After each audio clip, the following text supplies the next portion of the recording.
Assalamualaikum warahmatullahi taala wabarakatuh. Salam bahagia, salam pertemuan untuk teman-teman yang berkesempatan bersama dengan saya pada malam ini. Apa khabar anda semua? Doa saya agar anda sihat walafiat.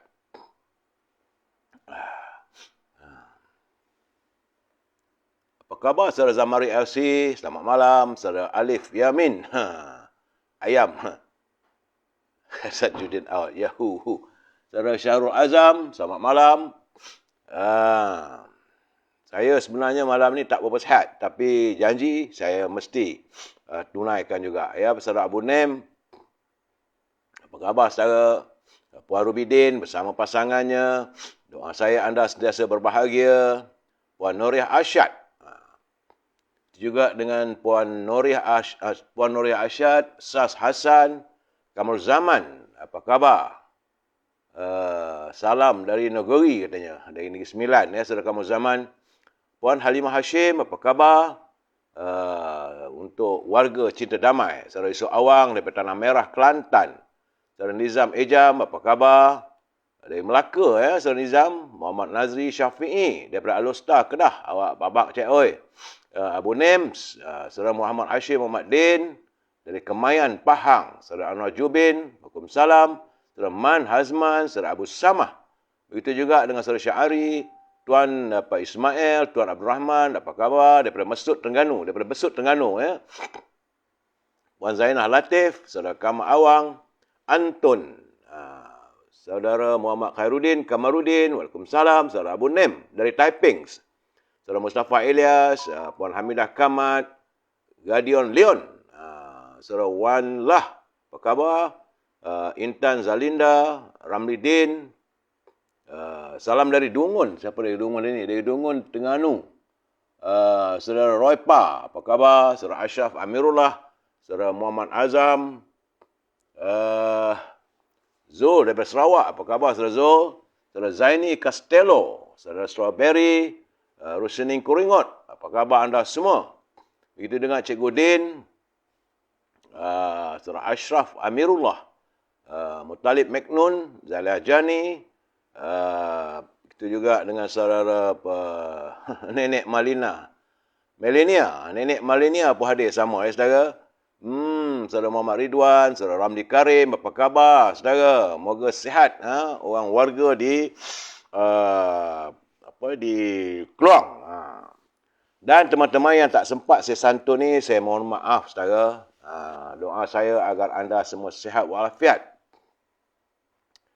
Begitu juga dengan saudara Wasyahrudin, saudara Zamdin Mat, saudara Ahmad Yusof dan Badariah Akub, Abraham Nas, teman kita di Instagram. Ya saudara, jangan lupa like, share, subscribe. Kalau tanda bila tak subscribe, dia kadang-kadang tu tak dapat notification, saudara. Saya hari ni sebenarnya minta maaf kalau suara saya tak begitu molek lah. Sebab tiba-tiba sejak petang tadi, ya, ada sesema sedikit. Mungkin kerana cuaca. Ya, saudara Abdul Wahid Karim, Niza Fikri, saudara Abdul terakhir tasbih, katanya. Baik, saudara. Baik, saya teruskan pencerahan pada malam ini kerana khawatir nanti badan tak apa sihat ni kurang penjelasannya. Saudara, kepala pun pusing-pusing, berpiung-piung katanya. Ya, saudara. Hari ini, saudara, adalah hari Jumaat, tanggal 24 Jun, hari yang ke-826. Hari ini hari yang ke-826 virus corona menyerang negara kita. Dan daripada laporan saudara Rio, nampaknya semalam jangkitan terus meningkat. Sebab itu yang saya katakan saudara berhati-hati sebab musim sejuk ni. Dia bila musim sejuk, virus corona mudah meningkat saudara. Kerana semalam jangkitannya, kemarin 2,425 tapi semalam 2,796 meningkat. Menjadikan angka keseluruhan sudah 4,549,847 warga kita yang dijangkiti oleh virus corona. Tak apa, terima kasih. Bukan saya nak menyanyi. Siapa kata tadi? Saudara Ramlidin, tak mengapa katanya suara tak sedap pun tak apa, bukan saya nak menyanyi, betul. Tapi khawatirlah kadang-kadang sebutan, apa yang saya nak nyatakan, mungkin ketinggalan. Maklum sajalah dalam keadaan yang tak begitu suasana begini, saudara. Baik, kita teruskan lagi dengan laporan yang saya terima daripada saudara Rio. Sahabat kita, saudara Rio daripada Sri Melaya mengatakan kiriman pada saya bahawa terdapat peningkatan di 9 negeri. Kesan daripada sebab semalam naiknya 2,756, saudara. Jadi 9 negeri meningkat dan susut di 5 negeri. Selangor ada sedikit susut, tetapi jumlahnya masih lagi 930 jangkitan. Tetapi wilayah persekutuan yang tiba-tiba mendadak lagi. Ia melonjak, saudara, daripada 515 kepada 843. Warga yang tinggal di sekitar wilayah persekutuan berhati-hati. Mungkin kerana cuaca yang sejuk ini yang saya katakan tadi, membuatkan virus corona cepat merebak. Dan di Sabah juga nampak gayanya tiba-tiba meningkat kepada 137 daripada 125. Pulau Pinang bertambah lagi peningkatannya, memang tak ceroy. Sebab Pulau Pinang daripada 148 dia naik kepada 203. Begitu juga di Perak. Perak juga terus meningkat, ya. Yup, apa hal lah mikir-mikir ni. Dan naik lagi daripada di Perak, peningkatannya daripada 113 kepada 123. Dan Negeri Sembilan, yang selalu saya sebutkan, Negeri Sembilan ni kadang-kadang agak membimbangkan. Dia turun tapi dia naik balik, ya saudara. Negeri Sembilan daripada 87, semalam dia meningkat 156 jangkitan di Negeri Sembilan. Dan rasanya Melaka juga. Melaka dia meningkat kepada 156, saudara. Sementara di Perlis, nampak gayanya masih lagi bertahan. Sama juga jangkitannya pada 6. Lain-lain negeri nampaknya di bawah 100. Walaupun ada peningkatan di negeri lain. Ya, itulah saudara yang sempat saya laporkan. Terima kasih saudara Rio. Terima kasih saudara Jamil atas kiriman. Ini berita, perkabaran tentang apa yang berlaku pada COVID-19, saudara. Baik, saudara, kita masuk sedikit. Minta izin. Ini untuk e-commerce, untuk berniaga. Dalam keadaan susah sekarang, saudara. Eloklah saya wawarkan teman-teman yang berniaga, produk mereka. Kalau anda ada produk, silalah hubungi Al-Azhar di talian 011 330 41241. Dengan Al-Azhar, dia tetap berniaga bakur setanginya, saudara. Dan juga minyak wangi daripada Timur Tengah serta gula O. Bagi teman yang tak dapat berhubung dengan Al-Azhar, sila hubungi Siti Farehah di talian 017 711 4300. Jangan lupa dinding manis Siti Farehah, walaupun daging naik, barang-barang naik, tapi harga dinding manis Siti Farehah kekal pada harga lama. Buah-buahan daripada Syauqi di talian 012 357 5703. Ini yang tinggal di Lembah Kelang. Buah-buahan tersebut boleh dihantar terus ke rumah anda. Kiwi, ceri, anggur. Harganya di bawah harga pasaran, saudara. Begitu juga, akhir sekali adalah makanan yang saya katakan, kegemaran saya, popiah sira. Lady Maria. Harga murah, saudara. Tak mahal. Sedap. Pedas, rangup dan manis. Sila hubungi Nizan di talian 019 435 1203. Saudara, kalau tinggal di sekitar Lembah Kelang, popiah sirih itu boleh dihantar terus ke rumah anda. Ya, saudara. Baik, itulah saya minta sedikit waktu untuk e-commerce dan kita masuk sekarang ni segmen naluri kehidupan. Saudara, sebenarnya ada 3 perkara yang mesti kita beri perhatian, khususnya untuk warga Muslim dan lebih khusus lagi untuk yang sudah bergelar warga emas, saudara. Pertama sekali, kita hendaklah menjaga akidah kita. Paling utama juga, kita jaga hubungan kita dengan Allah. Jaga dan jangan sesekali berlaku syirik. Sama ada syirik besar atau syirik kecil. Syirik besar seperti menyembah berhala apa jauh. Jangan sekali, saudara. Menyembah patung atau sembahan manusia.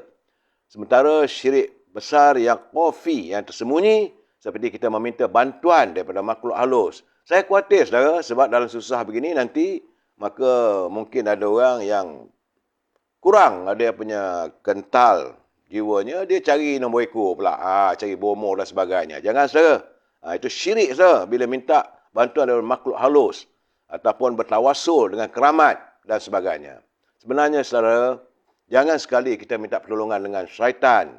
Mintalah daripada Allah SWT. Dan syirik kecil seperti kita bersumpah selain daripada Allah, seperti kita pakai tangkal, sakti, azimat dan sebagainya. Elakkan semua itu saudara. Sifat-sifat hati yang boleh membawa kita syirik. Seperti syirik kaifi adalah seperti riak. Kita takbur, kita ujub. Ini juga amat berbahaya pada akidah kita. Dia terdapat banyak ayat Quran yang menyebut tentang syirik yang boleh membatalkan semua amal kebajikan kita. Ya, saudara. Sebab itu, kita jagalah syariat kita. Kita bertakwalah kepada Allah SWT. Dalam keadaan susah begini, saudara, kita kukuhkanlah kesetiaan kita untuk menunaikan solat 5 waktu dan hanya berdoa meminta pada Allah SWT. Jangan risau, saudara, kita masih punya Tuhan. Allah SWT pasti akan menyelesaikan masalah kita, pasti akan menerima segala tiap-tiap doa yang kita pohon darinya. Saudara, tapi biarlah tertibnya kena, saudara. Baik, saudara, usai naluri kehidupan, kita masuk kita untuk mutiara kata kiriman Cikgu Hibil. Jadi, saudara, menurut Cikgu Hibil katanya, untuk kesihatan yang baik, maka kendalikanlah makananmu. Jadi, untuk jiwa yang baik, kendalikanlah dosa-dosamu untuk keimanan yang kuat. Jadi kirimkan salam dan selawat kepada baginda Nabi Muhammad sallallahu alaihi wasallam. Saudara, untuk jiwa kita, kita senantiasa berselawat. Terima kasih Cikgu Ibil. Baik saudara, ingat saudara, kita juga berdoa agar pimpinan negara tidak berbelanja tanpa had. Kerana kita khawatir kalau pimpinan negara berbelanja tanpa had, maka negara kita akan muflis. Ini kebimbangan saya. Jadi saudara juga, kalau dalam keadaan begini, janganlah berbelanja, boros dan sebagainya. Ada wang tu simpanlah. Belilah apa keperluan, bukan apa yang kita mahu. Buy what you need, is not buy what you want, saudara. Baik, saudara. Perbincangan kita pada malam ini adalah ketegasan pemimpin yang didambakan. Apa yang saya maksudkan, kita santun dulu pantun Pak Nazil. Pak Nazil, dia hantar hari ini, dia tak bersihat. Dia beri salam pada anda semua. Tapi dia sempat mengantar buku kepada saya. Dia kata, bolehlah saya petik daripada bukunya. Yang tebal ni, ada berapa ratus pantun yang banyak. Dia kata, bolehlah saya beri pencerahan tentang pantun yang ditulis oleh Pak Nazil dalam buku Pantun Pak Nazil. Rangkap di surat Maksud Tersirat. Terima kasih Pak Nazil.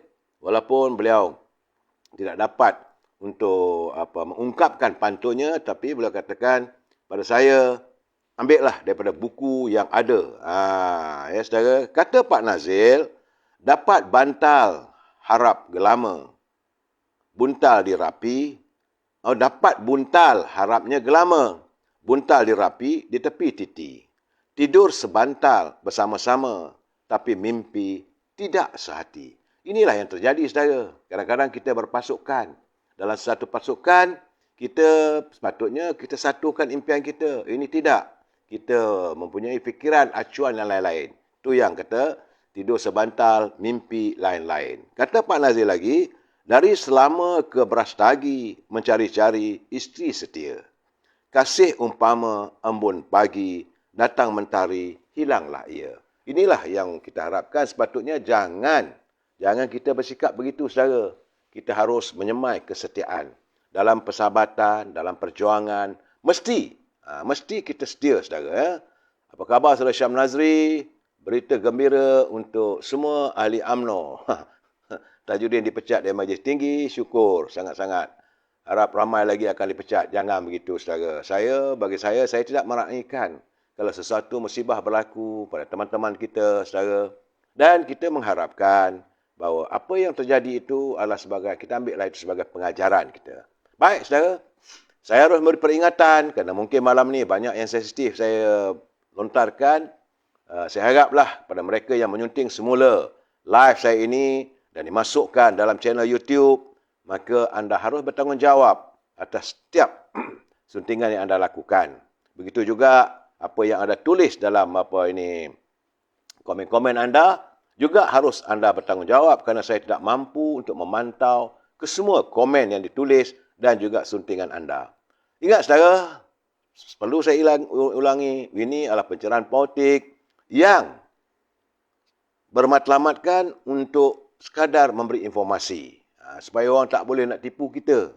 Dan informasi ini saya campurkan dengan komen-komen saya terhadap apa yang berlaku sepanjang hari ini, kemarin dan juga tentang suasana negara kita saudara. Tak ada lebih daripada itu. Matlamat saya supaya untuk memberi informasi, tidak niat untuk melaga-lagakan sesiapa saudara. Samping itu, prinsipnya saudara, kita mesti bersetuju untuk tidak bersetuju. We must agree to disagree, selesai masalah. Dan kalau saudara tak setuju nak menghantar kiriman, gunalah bahasa yang baik. Kita adalah warga cinta damai yang menyantuni semua masalah dengan secara harmonis, saudara. Baik, saudara, hari ini juga saya nampak agaknya saya pun terkesan juga. Sebab cuaca yang tidak menentu. Tapi daripada pagi tadi, daripada malam tadi hujan, subuh tadi dia sejuk, pagi tadi juga sejuk. Tiba-tiba saya merasakan alam tiba-tiba mendung. Apakah alam mau membicarakan sesuatu pada kita? Saya pun tak tahu. Tapi segala-galanya mendung hari ini. Suram segala-galanya, saudara. Sudahlah, dalam ekonomi kita suram. Tapi saya nampak alam mau membisikkan sesuatu seolah-olah ia menzahirkan suasana yang tidak begitu tenteram. Jadi berhati-hati, saudara.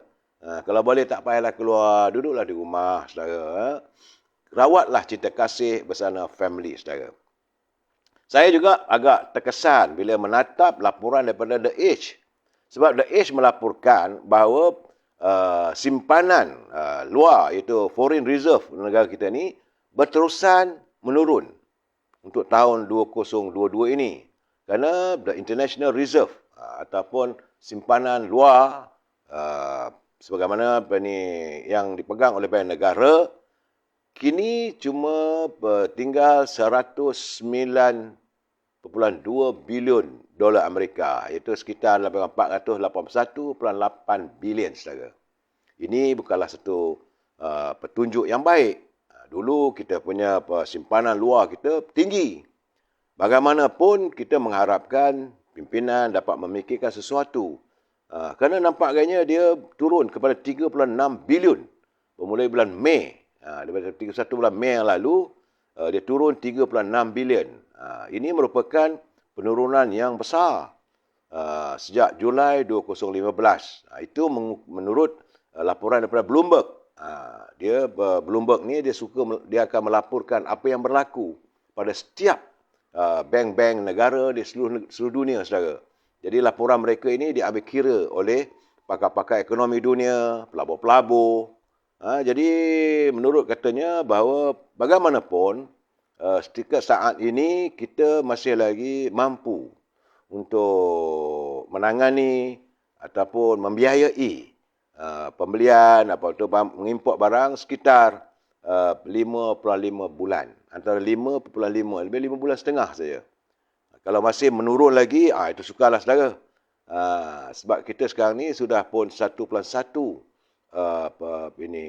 ganda yang menurun kita punya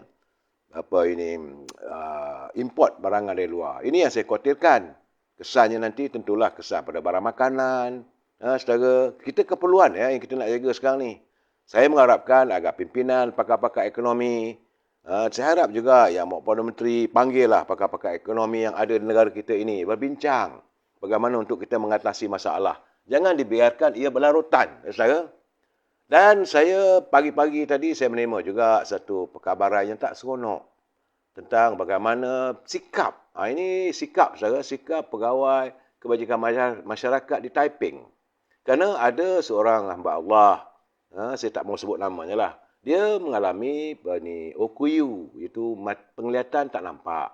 Kedua-dua belah matanya tak nampak. Berjalan pun merangkak. Jadi dia pergilah ke pejabat kebajikan masyarakat di Taiping. Saudara, dia tinggal di lot 6989 Kampung Pantai Besar di Batu Kurau, Perak. Jadi Batu Kurau mungkin dia pergi ke pejabat kebajikan masyarakat, mungkin daerah selama agaknya dia minta. Tapi kata pegawai tu, dia kata selama ini awak ni dapat. Sebenarnya awak tak berhak untuk dapat. Kenapa begitu? Kenapa kita menafikan? Jadi pegawai tu sepatutnya menyantuni. orang dalam keadaan OKU, mata tak nampak, dalam keadaan susah, bantulah. Jangan kita nak tunjuk kuasa kita. Jangan kita duk gempar dia katanya, kalau macam ni kita boleh saman awak sebab selama ni awak dah dapat 500, sekarang awak minta lagi, macam awak menipu. Macam mana pula menipu? Memang tak nampak. Jadi saya haraplah pegawai, kalau bolehlah pengarah Jabatan Kebajikan Masyarakat di Taiping tu, tinjau-tinjaulah anak buah tu. Jadi ini keadaannya, saudara. Saya kuih suruh apa peranan Midin, tak tahulah apa peranan dia. Tapi saya ini, yang saya dapat, saya perlu. Nama bapanya adalah Syahri bin Man. Itu saja. Saya nak cerita lebih-lebih nanti, tak seronok cerita buruk orang. Cuma saya mengharapkan, dalam rakyat susah begini, pegawai kebajikan masyarakat, bantulah. Peruntukan yang ada tu gunakanlah.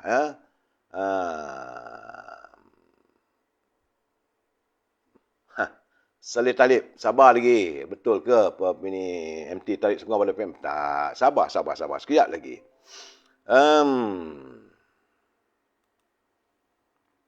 Saudara, satu berita yang agak melegakan saya, selain daripada berita sedih tadi di Selama, saya haraplah pegawai kebajikan masyarakat Selama tolong tengok apa yang berlaku tu. Kita mendapat berita tadi yang Bapak Perdana Menteri telah pun mengumumkan bahawa katanya kerajaan menarik tentang pengapungan ayam. Jadi harga ayam tidaklah dikatakan bebas begitu. Masih lagi ada shilling dan sebagainya. Tapi kita tunggulah keputusan atau pengumuman yang akan dibuat oleh Menteri Pertanian. Begitu juga katanya tarif elektrik tidak akan dinaikkan walaupun kerajaan terpaksa menanggung subsidi yang besar. Cuma kita nak bagi tahu pada Kementerian Perdagangan Dalam Negeri dan Awal Pengguna, Kementerian Pertanian, jalinkanlah kerjasama yang erat, perangi kartel. Sebab saya melihat bahawa yang menjadi masalahnya adalah kartel ayam. Mereka inilah yang melakukan sabotaj, yang mahu menuntut supaya harga ayam ini diapungkan. Sebab mereka boleh bebas untuk meletakkan harga ikut suka mak bapak dia. Ini masalahnya, saudara. Jadi, pengumuman daripada Yang Amat Perdana Menteri tadi, saya harap agar pegawai dan menteri-menteri semua jalankan tugas dengan baik. Sebab itu saya kata kita memerlukan ketegasan pemimpin. Jangan diizinkan orang lain mencanai kehidupan rakyat. Ini kata-kata inilah yang mereka menyimpan stok. Tadi saya dengar juga ada teman-teman melalui kiriman media sosial, mereka kata kalau boleh kita boykotlah 2 minggu. Saya tak boleh nak kata apa. Tapi kalau boykot tu mungkin itu setaranya. Ya, sebenar-benarnya saya merasakan bahawa setiap pemimpin perlulah mengikut apa yang rakyat mahu. Macam saya katakan semalam, rakyat tidak bersetuju kalau apa yang mereka miliki diambil oleh kerajaan atau pimpinan. Macam subsidi. Jangan direntap, jangan ditarik. Tadi saya terima laporan lagi. Ada teman kita, Puan Nora, dia telefon saya, dia tinggal di Setiawangsa katanya. Dia pergi ke kedai, sekarang ni minyak yang dalam botol pun dah tak ada. Tambah-tambah lagi, minyak untuk yang minyak masak, saudara, yang dalam kampit, setiap keluarga dibenarkan beli satu saja. Satu kampit saja. Bagaimana kalau mereka yang berniaga? Macam mana Kak Kiah, Kak Limah, yang berniaga goreng pisang. Mereka memerlukan minyak yang banyak. Kalau hanya setiap kedai mengizinkan satu pembelian saja, macam mana dia nak berniaga? Ini pun perlu dilihat. Jangan memang saya tahu kedai-kedai ini pun mereka bergantung kepada pembekal. Mereka juga khawatir bimbang bila pembekal tak datang, minyak tak ada. Sebab itu saya mengharapkan Kementerian Perdagangan Dalam Negeri dan Awal Pengguna tegas. Laksanakan tugas tanggungjawab anda setegas-tegasnya. Kalau ada mereka yang menyorok minyak-minyak yang bersubsidi, minyak bersubsidi dalam kampit tu, saudara, yang RM2.50. Itu yang mereka sorok.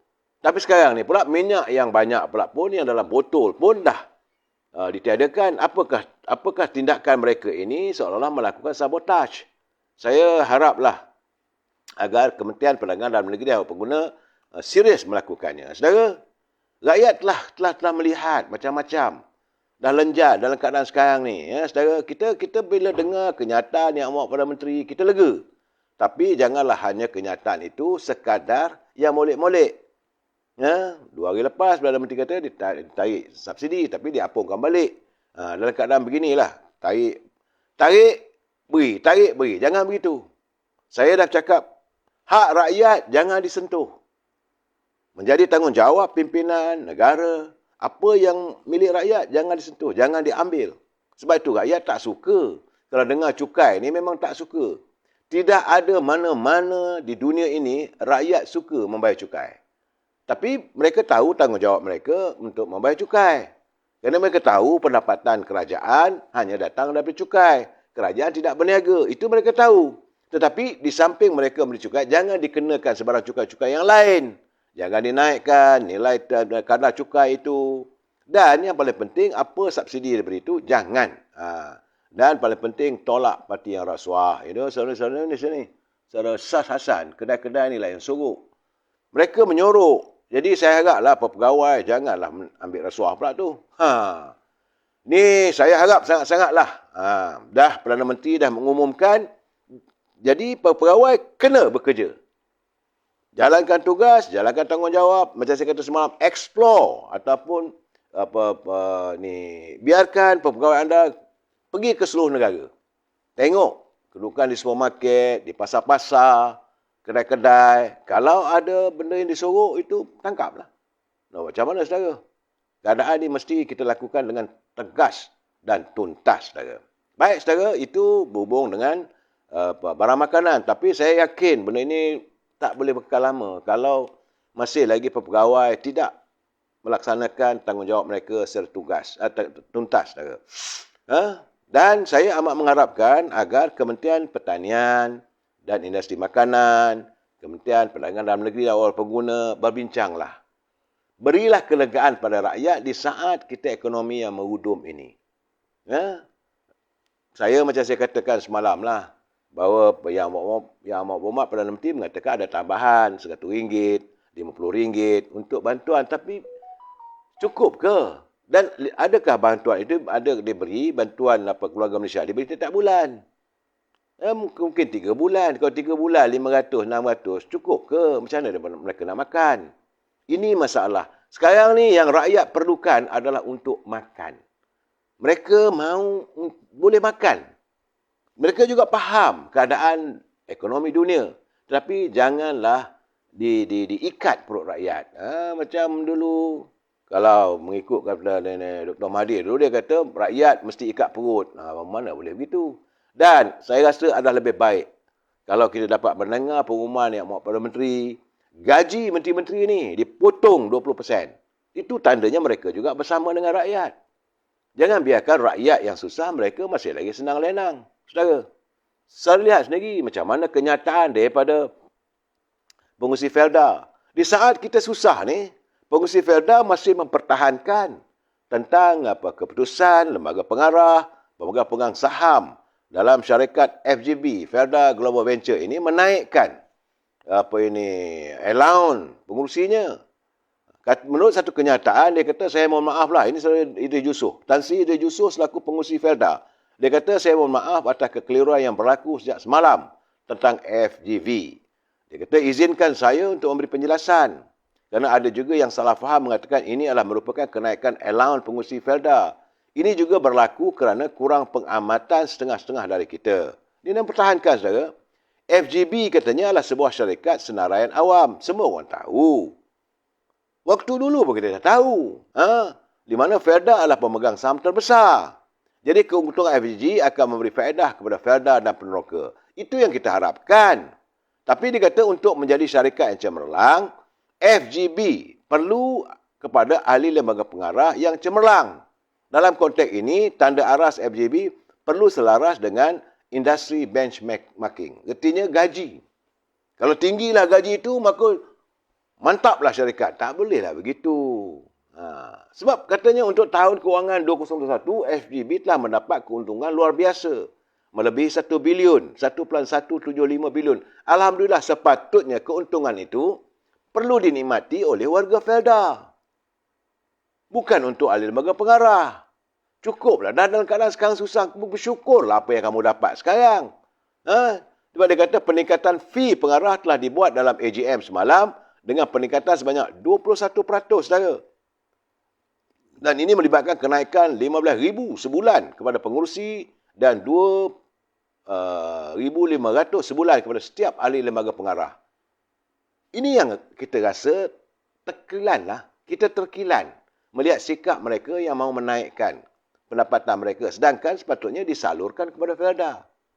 Allowance CEO ni, ini masalah, saudara. Saya sepatutnya bukan waktu yang sesuai lah sekarang ni. Saya sepatutnya dia kata, dia justru minta kita faham. Macam mana kita nak faham? Rakyat tengah susah. Rakyat tengah susah, tak perlulah minta rakyat faham kalau CEO tu mesti dapat gaji lebih untuk dia bekerja kuat, nak dikomparekan atau nak dibandingkan dengan syarikat-syarikat yang tersenarai di bursa saham, macam Genting lah apa semua. Bagaimana dalam keadaan sekarang ni, saudara, saya yakin untuk tahun ini belum tentu Felda Global Venture akan dapat meraih keuntungan yang besar. Sebab kedudukan saham juga masih lagi berlegar pada 1,400. Kita bukan lagi berada pada 1,800, 1,600. Untuk sejak bulan ini, saham kita yang diapungkan di Bursa Saham Kuala Lumpur, benchmarknya sekadar 1,400. Ini yang saya lihat, saudara. Aduh.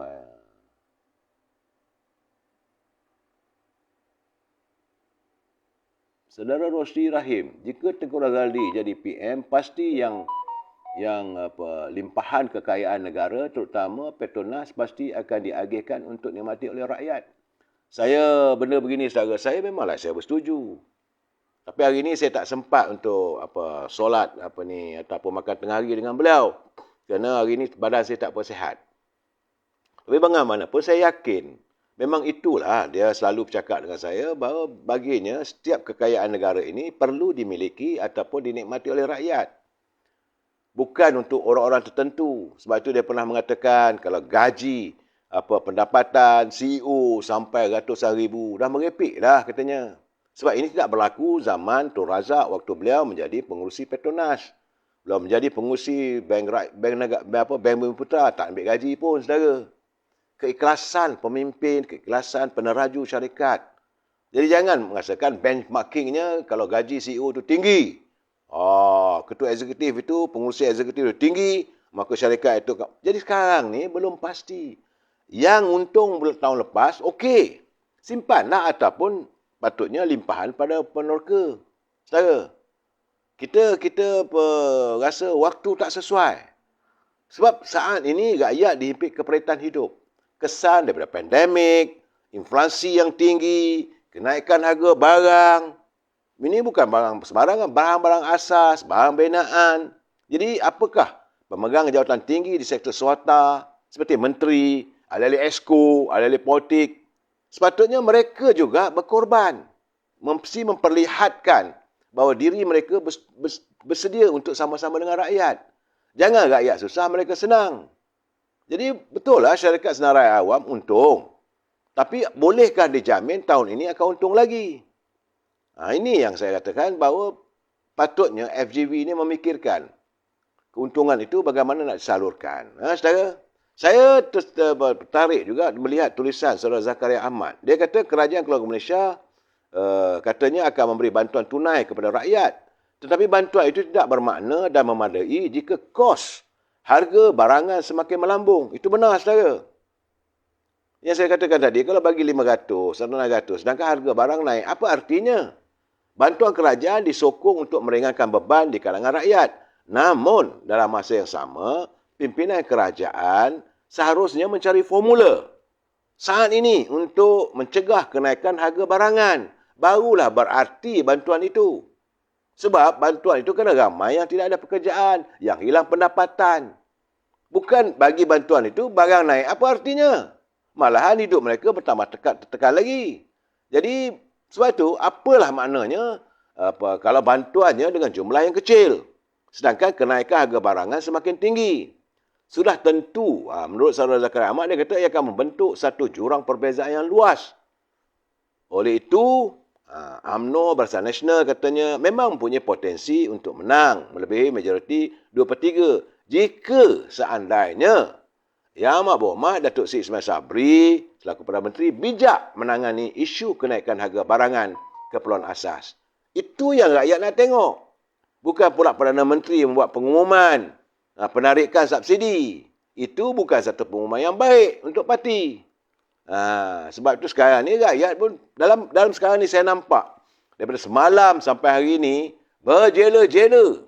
Masuk dia kata tekanlah, tak kisahlah. Siapa pun nak tekanlah. Kerana rakyat sudah sedia untuk memilih kerajaan yang boleh memacu negara kembali ke landasannya. Dah letih dah kata. Untuk kami kembali kepada Pakatan Harapan tidak mungkin. Sebab kami dah letih kena kencing ni. Saudara. Sebenarnya saudara, saya menatap kenyataan yang tersiar dalam MyTV Online. MyTV Online dia melaporkan bahawa populariti kerajaan keluarga Malaysia nampaknya merudum teruk sejurus selepas berikutan pengumuman berkaitan subsidi serta harga siling barang keperluan rakyat. Sebuah agensi bebas yang telah mengekstrak lebih daripada 2 juta komen. Sebuah agensi dia melihat pada 2 juta komen melalui pelbagai medium, terutamanya media maya mendapati populariti Perdana Menteri Datuk Ismail Sabri Yaakob menjunam 13%. Ini bukan gambaran yang baik untuk seorang Perdana Menteri dan anggota kabinetnya, itu Kabinet Keluarga Malaysia. Jadi dengan pelbagai kerenah pemimpin dalam Kabinet Keluarga Malaysia, rakyat sudah mula menunjukkan perasaan mereka melalui platform media sosial. Sama ada dalam TikTok, dalam Instagram, dalam Facebook, dalam YouTube. Jadi imej keluarga Malaysia nampak gayanya sekarang ni seolah disamakan dengan kerajaan Pakatan Harapan. Saya nak bagi tahu, kerajaan hari ini bukan 100% kerajaan UMNO Barisan Nasional. Kerajaan hari ini adalah kerajaan campuran 3 parti, UMNO, PAS dan Parti Peribumi. Jadi kritikan netizen dan rakyat semakin menjurus ke arah desakan untuk menukar kerajaan dalam masa terdekat. Namun, semua maklum, hampir semua parti-parti politik menolak untuk PRU15. Diadakan segera kerana alasannya ialah rakyat perlu menunggu untuk inflasi diturunkan ke paras lebih rendah. Nak tunggu sampai bila? Kalau dengan adanya pimpinan kerajaan yang ada hari ini, saya tak nampak. Sebab masing-masing ada dengan agenda politik masing-masing. PAS dengan agenda PASnya, Parti Peribumi dengan Parti Peribuminya, UMNO dengan UMNOnya. Tidak mungkin satu keputusan boleh dicanai dan disatukan untuk kepentingan rakyat. Saya tak nampak. Tiada jaminan dari mana pihak-pihak terutama Kabinet Keluarga Malaysia dapat menangani inflasi ini. Kerana sebenarnya ini bukan serangan terhadap Perdana Menteri. Tapi lebih umum bagi menyampaikan apa rasa rakyat terhadap pimpinan hari ini. Jadi sebagai seorang Perdana Menteri yang sering mengatakan beliau berasal dari sebuah keluarga yang susah. Jadi sepatutnya Yang Berhormat Perdana Menteri lebih serius, lebih peka terhadap masalah rakyat marhaen. Jadi agak tidak selari kenyataan itu dengan apa yang pernah diungkapkan olehnya dalam tindakan yang dilihat untuk membantu rakyat. Adakah semua ini sebabkan penasihat-penasihat yang mengelilingi Datuk Seri Ismail Sabri sering memberi nasihat yang salah? Atau sememangnya beliau telah disabotaj oleh pihak tertentu yang tidak senang dengannya memandang beliau merupakan naib Presiden UMNO? Ini juga mungkin. Sebab 3 parti dalam kerajaan, masing-masing ada agenda masing-masing. Persoalan ini berlega dalam pemikiran rakyat yang telah memerhatikan seluruh perjalanan Yang Amat Berhormat Datuk Ismail Sabri sebagai seorang Perdana Menteri. Jadi agak malanglah kiranya beliau selaku Perdana Menteri tidak mampu menguruskan rakan kabinetnya dalam keluarga Malaysia dan salah membuat keputusan. Ya, bila dia bertemu dengan parti-parti pembangkang, adalah kita dengar menteri dia mengatakan inilah kerajaan pertama yang mendapat sokongan daripada parti pembangkang. Apakah sokongan itu sokongan yang genuine? Adakah sokongan melalui memorandum persefahaman itu sesuatu yang genuine? Saya tidak yakin. Nama lagi pembangkang. Mereka menunggu waktu je. Dan mereka cuma sekadar membeli waktu supaya pilihan raya tidak dapat diadakan segera. Bila pilihan raya dilengahkan, mereka menyusun strategi. Dan kita pula ni leka. Dan dengan serangan ekonomi yang berterusan, serangan inflasi, dunia punya ekonomi terus merudum. Apakah dalam keadaan terkapai-kapai ini, rakyat akan melihat kita sebagai kerajaan yang mantap. Saya malas nak sebutlah, ada satu menteri tu, dia kata, inilah masanya. Kerajaan yang paling stabil. Stabil apa bendanya? Saling-saling berantakan.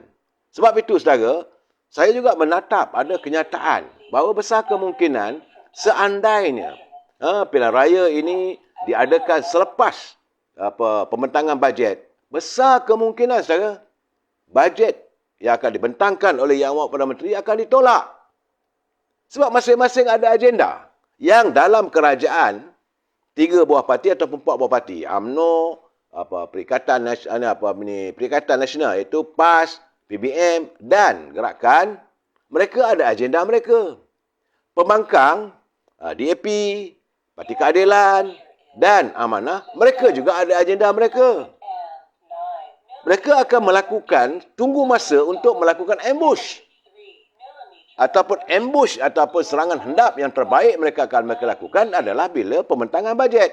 Sebagaimana berlaku waktu kerajaan Yang Amat Berhormat Datuk Seri Ismail Sabri, pimpinan Datuk Seri Sabri, mengemukakan satu pembentangan untuk di bawah Akta Sosma. Begitu yakin Datuk Hamzah Zainuddin selaku Menteri Dalam Negeri membawa usul untuk pengubahan dalam Akta Sosma. Akhirnya ditolak. Belum pernah berlaku dalam sejarah negara kita ini sesuatu akta ataupun usul kerajaan ditolak oleh Parlimen. Sebenarnya itulah tarikhnya, sepatutnya dah bubar dah Parlimen. Sepatutnya dah runtuh dah kerajaan waktu itu. Sebab tidak ada keyakinan. Tapi mereka masih lagi bermain dengan acuan supaya biar dulu. Sebab mereka menyusun strategi.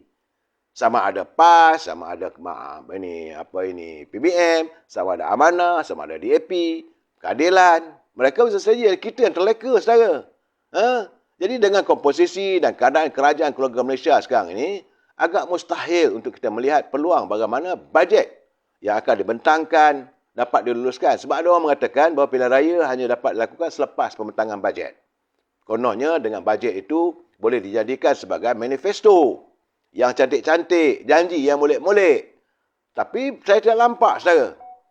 Jadi kerana itulah, saya yakin, saudara, setelah memikirkan sebegitu, Presiden UMNO melihat maka perlu diadakan satu mesyuarat macam saya kata semalam. Dalam keadaan yang terdesak ini, Majlis Tinggi UMNO perlu mengadakan satu mesyuarat untuk membincangkan tentang kedudukan politik negara. Sekarang ni tengah-tengah berlangsung. Tu semalam Majlis Tinggi telah mengambil keputusan. Saya perlu menjelaskan kepada saudara bahawa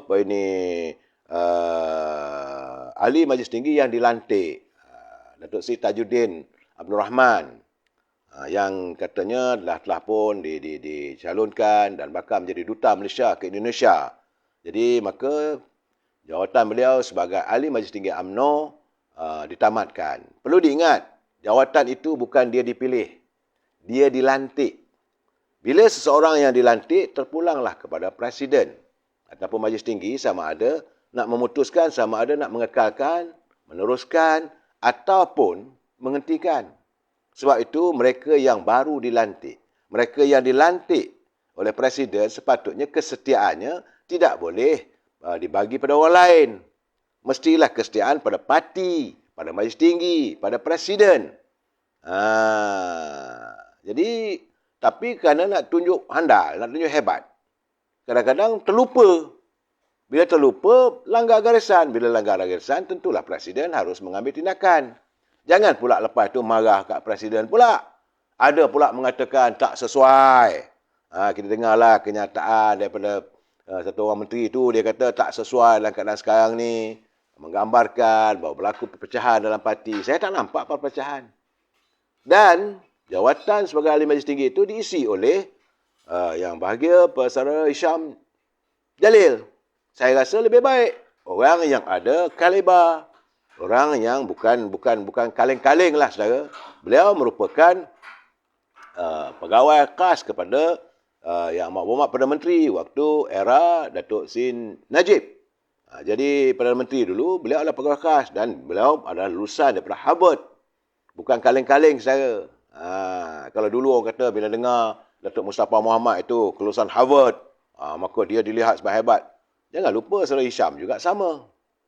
Tetapi dia tidaklah saya lihat orangnya yang menduakan atau mendahului pemimpin. Tambah-tambah lagi sebab apabila beliau memperlihatkan kemantapannya, kebolehannya, maka tidak disenangi sewaktu beliau jadi Ketua Penerangan Barisan Nasional Selangor. Kelang kabut jugalah. Rakyat pun tak, ahli-ahli UMNO pun marah bila jadi begitu. Tapi Alhamdulillah saya lihat banyak dapatan saya, kiriman mereka bersetuju dan mengucapkan tahniah di atas pelantikan Saudara Syam Jalil sebagai Ahli Majlis Kerja Tertinggi UMNO. Kita mengharapkan agar Saudara Syam Jalil memahami bila dah jadi sebagai Ahli Majlis Tinggi yang dilantik, pertama, kesetiaan pada parti itu lebih diutamakan. Yang kedua, mesti berterima kasih pada Presiden. Jangan memandai-mandai. Tak setuju, nyatakan dalam mesyuarat. Presiden berlapang dada. Satu orang yang sentiasa menerima apa saja pandangan, apa saja kritikan. Tapi jangan secara terbuka. Bila secara terbuka, tak baik. Ya, saudara. So, nampak gayanya Saudara Jamal Harun. Ya. Terbaik. Ya, Tuan Syam Jalil. Saya mengharapkan agar Saudara Syam Jalil dapat membawa idea-idea anak muda. Sebab beliau tadi daripada kalangan anak muda. Sekarang ni ramailah. Sekarang ni dalam Majlis Tinggi dengan kalangan anak-anak muda yang sudah pun melaksanakan lestari kepimpinan dalam parti UMNO. Mudah-mudahan ini saya mengharapkan agar tidak lagi lah hadir pandangan-pandangan yang negatif terhadap parti sepatutnya disuarakan dalam mesyuarat, bukan di luar. Mereka yang tidak lagi jadi ahli majlis tinggi itu tak payahlah. Dulu bagai nak gerak lah, sokong. Pantang je Presiden keluar satu kenyataan, belum orang lain buat kenyataan, dia dulu. Saya malas nak sebut siapa dia. Saudara, sekarang ni apa saja tindakan Presiden semua tak betul. Biasalah saudara. Bila dalam keadaan sebegitu. Jadi, bila ada orang bertanya pada Presiden, kenapa Tajuddin digugurkan? Dia kata, tanyalah pada diri sendiri. Saya rasa Yang Amat Presiden pun tidaklah mahu menjatuhkan maruah orang apa semua. Tak ada. Dia kata, okey. Malahan sekarang ni dia dah jadi duta. Biarlah dia terus melaksanakan tugasnya sebagai wakil negara di Indonesia. Sudah. Yang sudah kita harus melihat ke hadapan. Malam ini saya yakin perbincangan tentulah akan menjurus kepada untuk mengadakan pilihan raya umum. Sebab lagi ditunggu, saya yakin pimpinan UMNO melihat ini lebih bahaya kepada UMNO. Sebab sekarang ni kita dapat kuasa sedikit. Bukan penuh. Tempelan. Jadi ambillah kesempatan ini untuk membangunkan negara, membangunkan parti, meletakkan keyakinan rakyat pada UMNO dan Barisan Nasional. Tapi jangan dihakiskan. Tapi nampak gayanya sekarang ni, bila semalam tu lah yang paling teruk. Bila kenyataan kemarin daripada Yang Amat Perdana Menteri, kena ingat bahawa mereka yang mengutarakan pandangan, mereka saya yakin kadang-kadang kalau di kalangan menteri itu bukan daripada UMNO, saya nampak mungkin ada elemen-elemen yang mahu melakukan sabotaj terhadap Yang Amat Perdana Menteri. Menyedari keadaan itulah, maka Presiden memanggil mesyuarat tergempar. Saya rasa macam tadi, mesyuarat tergempar. Selalunya, Majlis Tinggi bersidang pada awal bulan. Tapi ada sebab beliau melihat perlunya UMNO bersidang dengan segera. Ada orang mengatakan bahawa Perdana Menteri tak hadir. Perdana Menteri hadir tak kisahlah. Dan kena ingat, keputusan Perhimpunan Agung UMNO mengatakan bahawa top 5 akan memutuskan tarikh untuk pilihan raya. Suka tak suka, saya yakin tentulah pimpinan UMNO, pimpinan tertinggi UMNO, top 5, merasakan sudah sampai masanya untuk kita tidak boleh berlengah lagi. Lagi ditunggu, lagi bercempera jadinya. Sebab itu dia kata perlu. Sebab saya nak sendirilah macam ahli majlis tinggi selaku timbalan pengurusi perhubungan UMNO Johor, Datuk Jazlan, dia menyatakan dia buat kenyataan terbuka kerana dia kata bahawa inilah satu-satunya Perdana Menteri yang datang daripada UMNO yang tidak lemah. Jadi itu disanggah oleh beberapa orang menteri. Rizal Marikan, cepat-cepat saja. Maklumlah, mereka ini sekabinet. Dalam kabinet yang awak Perdana Menteri. Nak tunjuk bahawa akulah parlimen kamu. Anwar Musa pun sama. Jadi benda-benda begini sepatutnya, bagi saya, hayatilah apa yang dimaksudkan oleh Datuk Nur Jazlan itu. Kenyataannya, dia bukan kerana melihat Datuk Seri Sabri itu tak baik. Dia kata betul, tetapi kerana melengah-lengahkan isu yang berbangkit adalah tentang kedudukan Zuraidah. Sepatutnya dia kena tegas. Zuraidah dah keluar daripada gabungan, habislah pecat je lah. Tapi tunggu. Kemudian mengundang permasalahan pula dengan Presiden Perikatan Nasional Tan Sri Muhyiddin. Mereka mempunyai ruang untuk melakukan serangan pada kita. Jadi kenyataan terbuka itu, saya juga merasakan sewajarnya tak boleh kita nak marah. Dan seandainya malam ini keputusan Majlis Tinggi minta supaya Perdana Menteri segera membubarkan parlimen, patutnya kalau ia disanggah, kita tak sepatutnya berdiam diri. Sebab saya melihat bahawa Azmin Ali dah mulalah dia dah goyang bila dia mengatakan bahawa orang yang nak adakan pilihan raya dengan segera ini adalah orang yang serakah nafsunya. Serakah. Yang serakah tu apa, babe? Yang serakah tu apa kejadian yang berlaku di hotel di Sandakan. Itu serakah. Nafsu yang serakah. Konon-kononnya tamak sangat-sangatlah. UMNO tak tamak. Cuma kita merasakan sudah sampai waktunya kita mengadakan pilihan raya memulangkan kuasa pada rakyat. Yang memulakan segala masalah kamu. Kamu mewujudkan langkah Sheraton dan sebagainya. Maka pilihan rakyat. Rakyat yang memilih dulu pada kerajaan di bawah lambang Parti Keadilan. Koma yang pandai-pandai, anda lah semua yang memelukar kepada Pakatan Harapan dan anda juga yang menumbangkan Pakatan Harapan. Bukan UMNO. Sebab itu UMNO merasa pulang balik ke rakyat. Jangan kata UMNO ni serakah nafsu. Tidak. Anda yang serakah nafsu. Mahu menjaga kepentingan. Kalau you betul-betul gentleman, mari kita berhadapan. Sebab itu, walaupun dia pun dalam keadaan sekarang ni, Azmin Ali ni dia tengah pening lah. Memang orang yang paling pening sekarang ni Azmin Ali sebab dia nak bertanding ada tiket apa. Kemana dia pergi, dia diburu oleh ketakutan akan dihambat oleh warga daripada keadilan. Orang keadilan tidak akan memberi tempat langsung pada Azmin. Sebab itu bila ada perundingan diadakan di Sheraton, kita dengarlah 4-5 malam dulu. Majlis pimpinan tertinggi Parti Keadilan, Fahmi Fazil, dia kata tak ada tempat. Jadi orang yang takut sekarang Azmin. Sebab itu dia bawa kenyataan. Kalau kita nak buatkan pilihan raya, kalau orang yang serakah. Sebab dia menanti supaya ada lagi jeda waktu. Kononnya bagi setahun lagi. Lagi lama kita bagi ruang pada mereka, lagi susah pada kita. Datuk Putih tak betul. Itu tak boleh. Janganlah pula minta ini PM letak jawatan ganti Syam. Tak boleh. Itu bukan. Seorang Perdana Menteri itu mestilah dia di kalangan ahli Dewan Rakyat. Dan mendapat sokongan di kalangan ahli-ahli parlimen. Bukan boleh sembarangan. Benar, UMNO ini sekarang ini dilihat menguasai kerajaan. Kerana naik Presiden kita sebagai Perdana Menteri. Tapi kita tak boleh mencorakkan. Datuk Putih, sabar. Kalau hendakkan calon daripada UMNO, pastikan UMNO Barisan Nasional menang dalam pilihan raya akan datang. Kena kerja kuatlah. Saudara Salih Azmin sentiasa serakah. Memanglah begitu, saudara. Dan sekarang ni, saudara, sebab saya kata, dalam saat-saat kita bercelaru, rakyat susah, mereka bukan memikirkan soal kehidupan rakyat.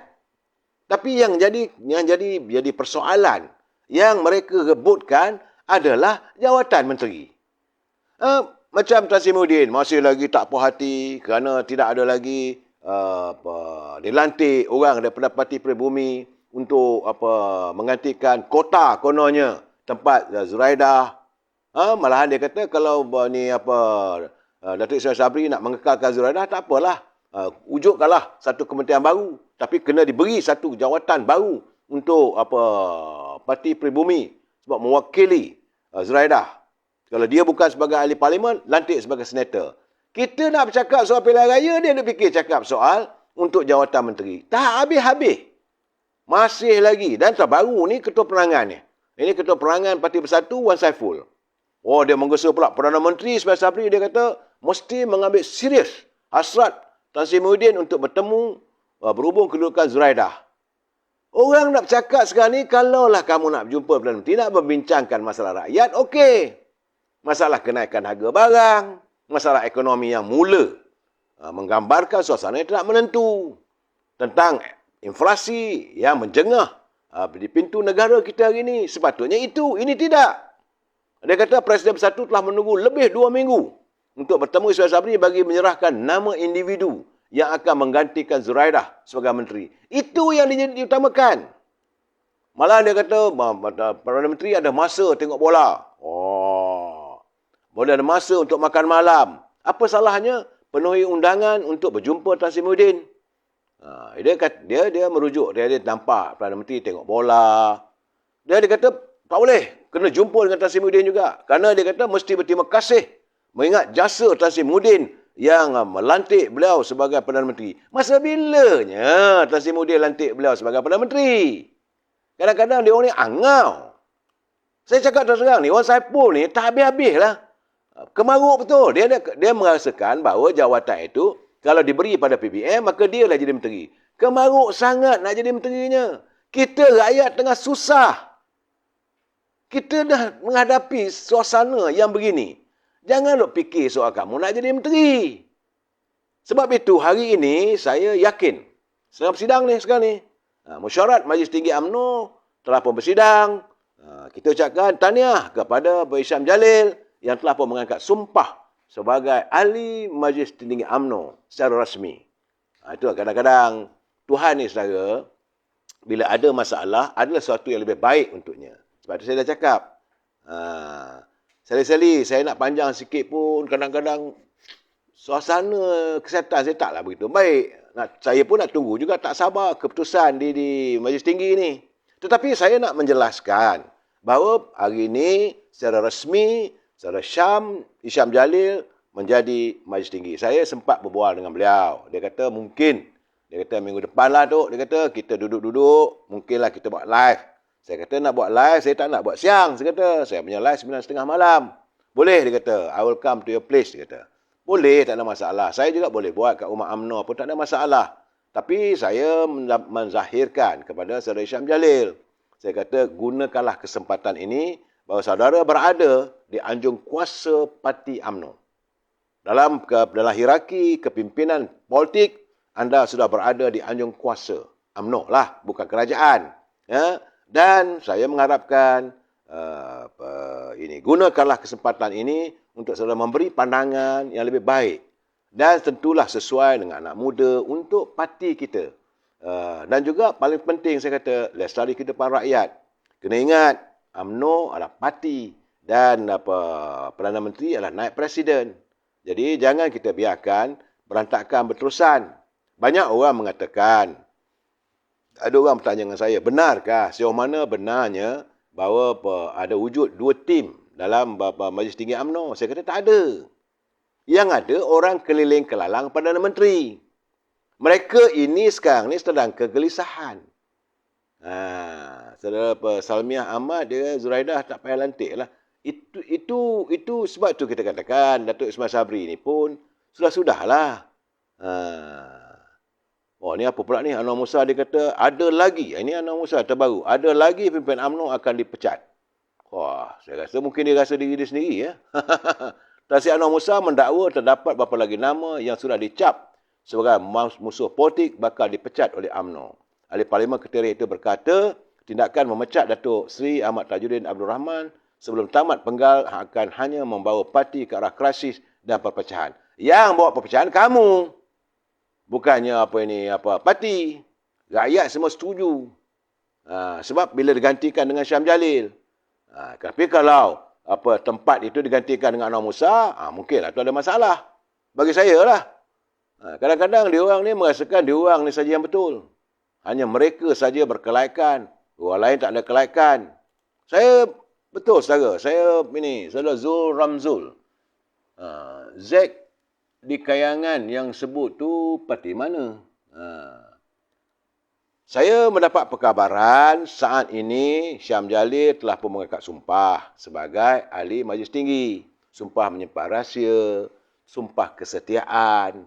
Jadi beliau harus melaksanakan apa yang disumpahkan.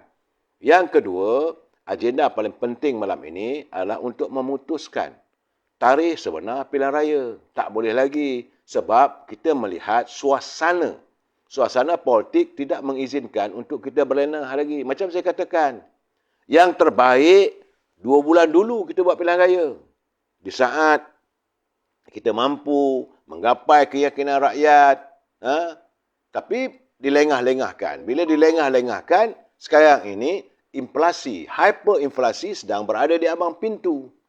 Ini yang membuatkan kita dalam keadaan sukar. Jadi sebab itu saya merasakan saya tidak yakin bahawa ada pemecatan bakal berlaku lagi. Melainkan kalau mereka melakukan provokasi. Kalau Anwar Musa ke, Khairy Jamaluddin ke, Syahidan Kasim ke, yang masih menyerang kepimpinan dalam UMNO, maka anda kena ingat bahawa Presiden UMNO menang dipilih. Dia bukan dilantik. Ini waktunya. Pulanglah. Sebab itu kita katakan kita mengharapkan ketegasan beliau. Jadi juta-juta tahniah pada Syam Jalil. Saya lihat begitu ramai orang bersetuju tentang pelantikan Syam Jalil. Dan saya menanti apa perkembangan tentang Majlis Tinggi dan yakinlah saudara.